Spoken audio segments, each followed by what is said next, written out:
'Tis I. Hey everyone, glad to see you back, glad to see you looking fresh. So, Werewolf by Night is the very first Marvel special TV presentation. That's a mouthful. And it proves that they can do TV good. Who would have thought that Marvel, by mixing up the formula a little bit, can actually make something on television that's worth watching and made me really excited watching it. Now, a weird thing happened after watching this movie. A movie, presentation, show, I'll probably call it all three of these things because it's kind of all of them. But anyways, after watching this, a weird thing happened online where people were talking like, oh man, I wish this was longer. I wish this was a TV show. Where for the whole time, I thought we all kind of agreed that the TV shows have been too drawn out and could be concise a little bit. But I guess I was wrong on that one, but I guess that's just me. So, Werewolf by Night, now that the negativity is a little behind us, is a very, very well-made presentation. It's very Halloween feeling. It feels very old-school Universal Monsters. It's great. It's directed by Michael Giacchino, who is known for being a composer. He composed The Batman earlier this year, a great score. So, you know the music in this is actually really good, which, for Marvel, is a big plus, because for some reason, when it comes to these movies, the score is mostly an afterthought. Like, besides the Avengers, can you sing me another MCU theme? If you can, bravo. I applaud you, because I don't think I can.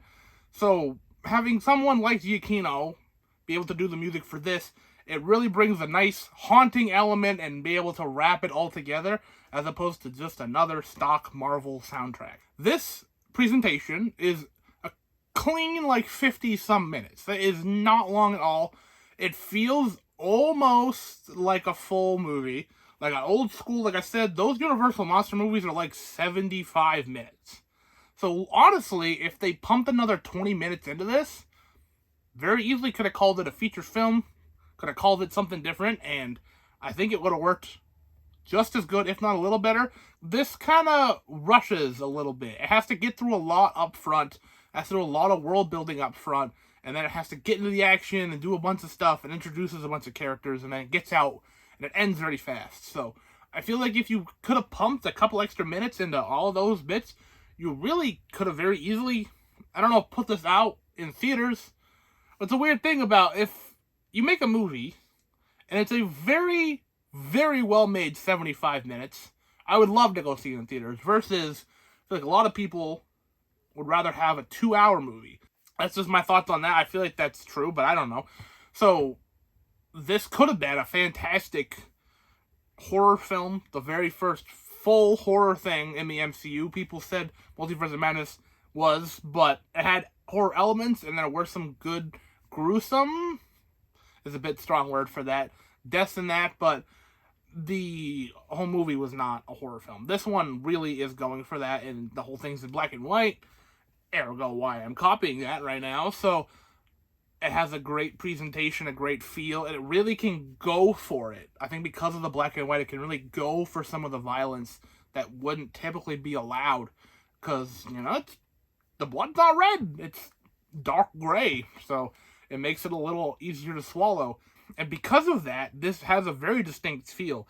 I say that about, like, the Eternals. The Eternals also has a very distinct feel, but this has a distinct feel that feels like it really works. And it doesn't feel as divisive. Like, you can really feel what this thing's trying to do. And it really does it well. And it introduces some great characters. Werewolf by Night, Elsa Bloodstone. There's one other one that I won't spoil because I don't think they're in any of the marketing. And when I saw them, I was so giddy. I was so excited because they are a character that, even though we've seen some very weird characters in the MCU so far, like Groot, who the heck knew Groot before 2014? I didn't even know Groot before 2014. And Korg, okay. Like, there's some very weird characters in the MCU that I feel like nobody ever thought would ever get the spotlight that they have. So I don't know why I just written this person off, but they're here, and I was so excited. I hope to see more of them. I won't even say their gender. That's how secretive I'm being about this. Watch this. I think this is worth, like, a Disney Plus trial. Do they have free trials? I don't know. But if they do, absolutely. If not, then go for it. I really, really like this. This is one I would watch again. This is like, out of the Phase 4, absolutely, this is top 3 for me. I think it goes Spider-Man, Shang-Chi, Werewolf by Night. That's really impressive. Honestly, I think Phase 4 is probably the weakest phase, but that's fine. It's not over yet. We still have Black Panther to look forward to, and I think the TV shows just ended. She-Hulk just ended today. She-Hulk just ended yesterday, if you're watching this video when it first comes out. So, I plan on doing a whole Phase 4 wrap-up when it's all said and done.